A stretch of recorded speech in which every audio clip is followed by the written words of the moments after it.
That's where the fork in the road and these legal people run circles around us humans. Now, another one of your principles is to pay the minimum tax legally.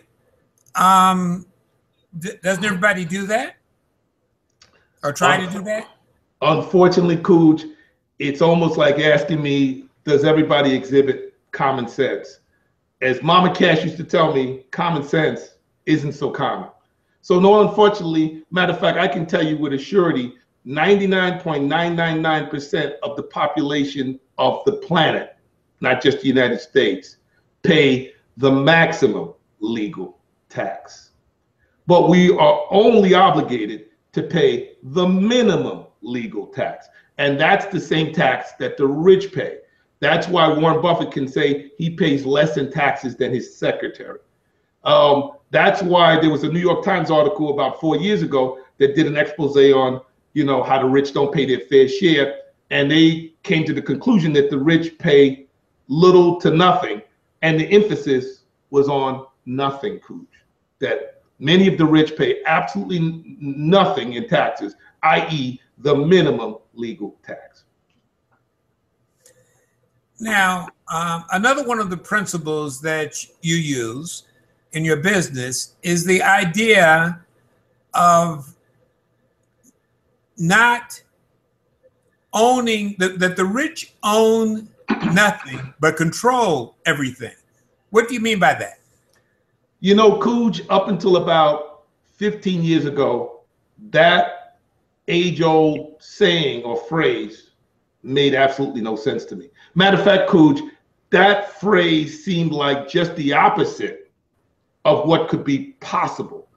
How do the rich own nothing but control everything? How do you own nothing and control everything?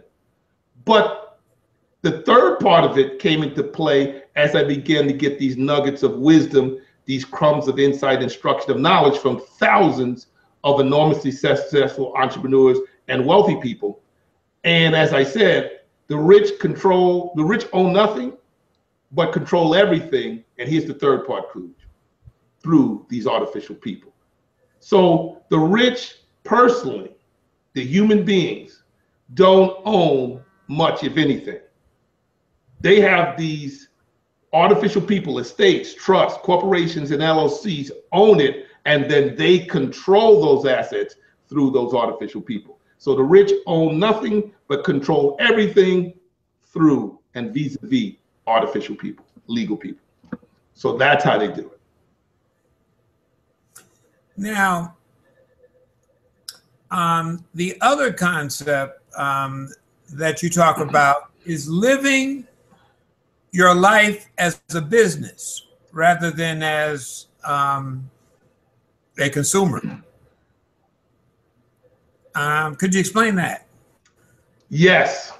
Living your life as a business, or what we like to say is running your life as a business. What Greenlight specializes is in strategies, structures, and tactics that allow ordinary people to experience extraordinary financial results and trajectories. You don't have to have $400 million to ratchet that up. So basically, the way it works is basically like this. There are basically two major models to handling your financial affairs: the consumer model and the producer investor model. So those are the two major models. And let me just say this before I kind of give a little detail on both. For all your folks who are listening, if you are conducting your financial affairs as a human being, you'll never make it. Let me repeat that, Kooge, because it might sound controversial, but at the end of this program, people understand exactly what I'm talking about. If you are conducting your financial affairs as a human being, either you won't make it, or if you do make it, you'll give it all back, either to the tax man or creditors or etc. So that's how lottery winners and pro athletes, even before they retire, and movie stars and other celebrities, unfortunately become cliches on the front page newspapers. So what do I mean by that? The consumer model means you do not make a heavy emphasis and use of these legal people, these artificial people. Again, while they are the same equivalent from a legal point of view, and in terms of rights and privileges and all the assets they can own and maintain and leverage, that's where the similarities stop, Kooge. Artificial people, corps, LLCs, trusts, and estates, as it relates to money, have some distinct advantages. Primary advantage, the definition of income is completely different. So what's the definition of income for every human being on the planet? It's simply every dollar you get, right? So if you're in the United States, any money you get, whether it's W-2 or 1099, or somebody gives you some money in cash and you don't declare it, all of that is considered income. Matter of fact, every dollar a human being gets is defined as income and therefore taxable, because only income is taxable. And that's a distinction that your listeners need to know right up front. Only income is taxable. But every dollar that you get as an individual, as a consumer, is income. So that's why I said if you're conducting your affairs as a human being, all you're going to be doing is going through rounds of income as you take money in, and it's going to be taxable.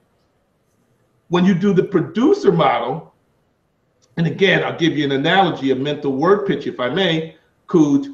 Think about a bucket. Think about a bucket. Let's go back to the consumer model for a second. Think about a bucket that's got water coming into it. The consumer model, envision a bucket where the water comes in one direction and goes out in two. So eventually what's going to happen to the water in that bucket? It's going to fill up, right? I mean, it's going to empty out. And so there's your lottery winners, there's your pro athletes before they retire, there's your movie stars and other celebrities. Money's coming in by the millions. Matter of fact, wealth has very little to do with money as in terms of getting that trajectory. It has to do with mindset, perspective, and relationship with money. But you got this bucket, water's coming in one direction, it's going out in two, so it's going to empty. So that's the consumer model. The producer investor model, imagine the same bucket, but the water is coming in three directions and going out in maybe one or on two. So what's going to happen to the water in that bucket? Well, it's going to fill up, Kooge, and you got to get another bucket, and that's going to fill up, and you have to get another bucket. Doesn't that sound a lot like the rich continuing to get richer?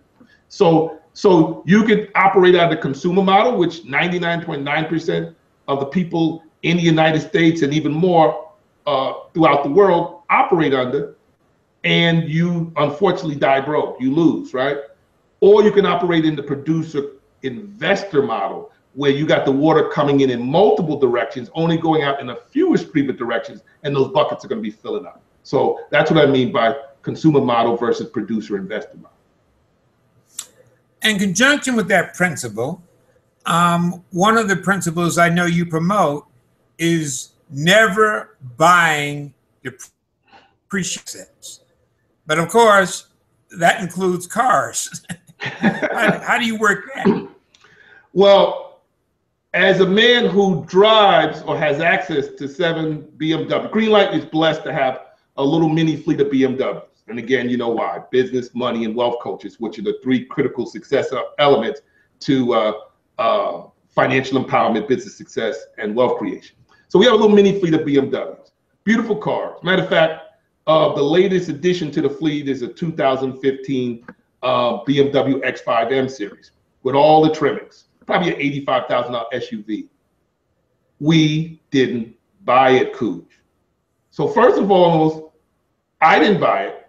Key distinction. You want to do all your transactions from the presence of an artificial person, a legal person. And Greenlight didn't buy it. Those are all corporate leased. Why? And again, I always ask the questions why. I always tell my clients to ask the questions why. I always want to empower people as I'm on tour to answer the question why. People who know how, Kooge, always end up working for or making less money than people who know why. So if you want to be the gal or guy with most of the money at the end of the transaction, you must have the answers to why. The reason you don't buy depreciating assets is two reasons. One, you, the human, shouldn't be buying anything, even if it's appreciating. That's number one. You don't get any of the tax benefits or other advantages that those other people, the legal people, have over you as a human. Number two, we both know that $85,000 SUV that's about 6 months old, as soon as it drove off the lot, who knows, it went down to 80,000 and it's continued to rot in my driveway. So why would anyone want to own that, Kooge?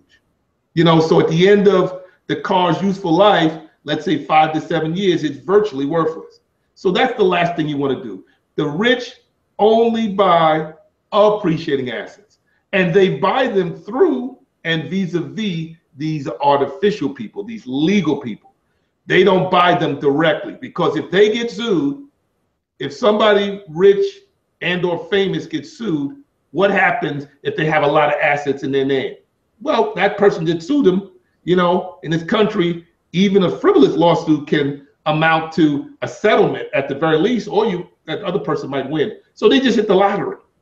So you don't want to have your valuable appreciating assets in your name. So that's just another piece of it. The rich buy collectible art, right? That used to cook my noodle when I was growing up. Why do they spend $5–10 million or more for a canvas with oil on it from Van Gogh or Andy Warhol? Well, answer simple. Andy Warhol's unfortunately dead. Kooge, he's not painting any more paintings. So that painting, if it starts at $5 million, it's going to continue to appreciate. So the rich buy appreciating assets as opposed to depreciating assets and or cash flow producing activities like businesses. They don't spend their money buying depreciating assets. It's a race to the bottom.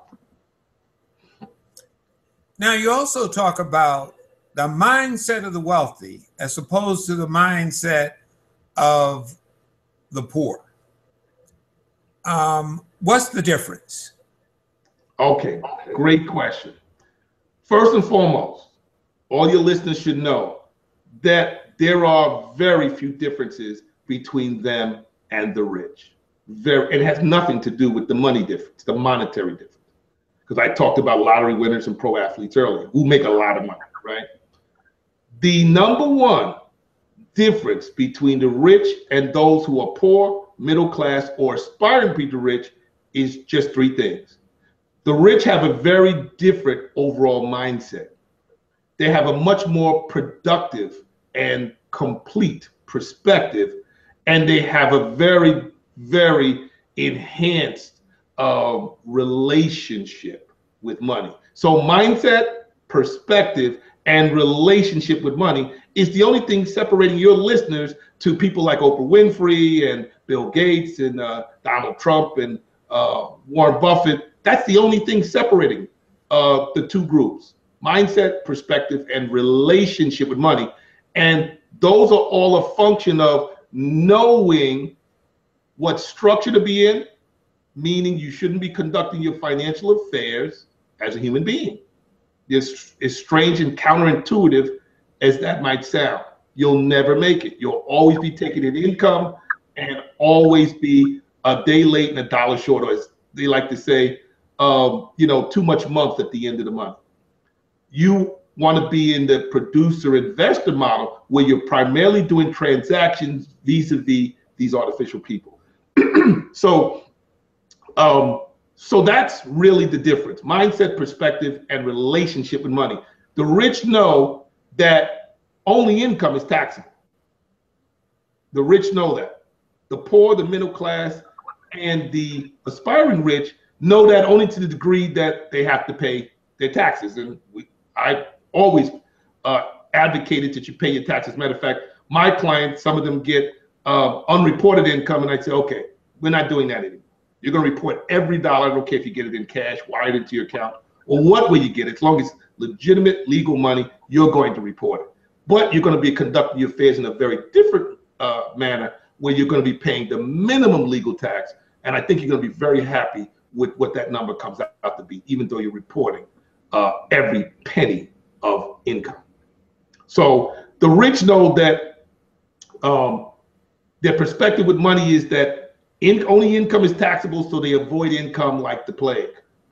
You know, there are other types of cash flows that come in, Kooge, and they have nothing to do with income.